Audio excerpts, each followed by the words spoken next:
Peer পদ্ধতি মানে আমরা তো সবাই বুঝলাম যে সাংগঠনিক নির্বাচন, এর মাধ্যমে প্রত্যেকটা ভোটারের মূল্যায়ন করা হবে।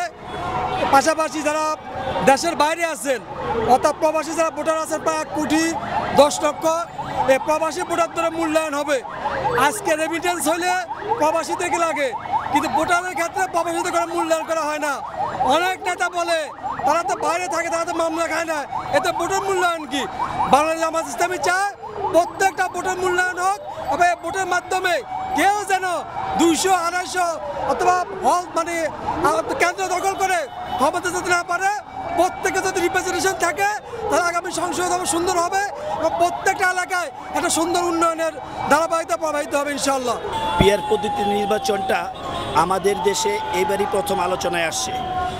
আমাদের দেশের বাইরে বিশ্বের অনেক দেশে পিয়ার পদ্ধতি নির্বাচন হচ্ছে। পিয়ার পদ্ধতি নির্বাচনটা হচ্ছে আপনি প্রত্যেকটা ভোটারের ভোটকেই মূল্যায়ন করতে পারবেন।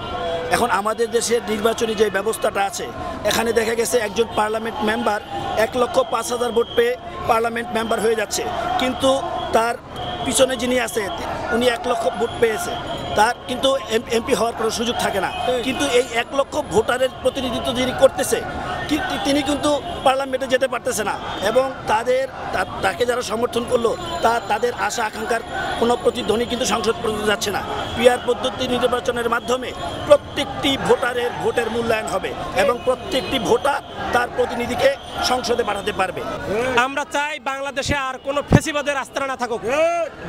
বাংলাদেশের গোপালগঞ্জ একটা জেলা, কিন্তু এটা টোটালি বিচ্ছিন্ন হয়ে এটা ভারতের একটি অঙ্গরাজ্য হিসেবে সমস্ত ফেসিবাদের দোসররা সেখানে গিয়ে আশ্রয় গ্রহণ করেছে।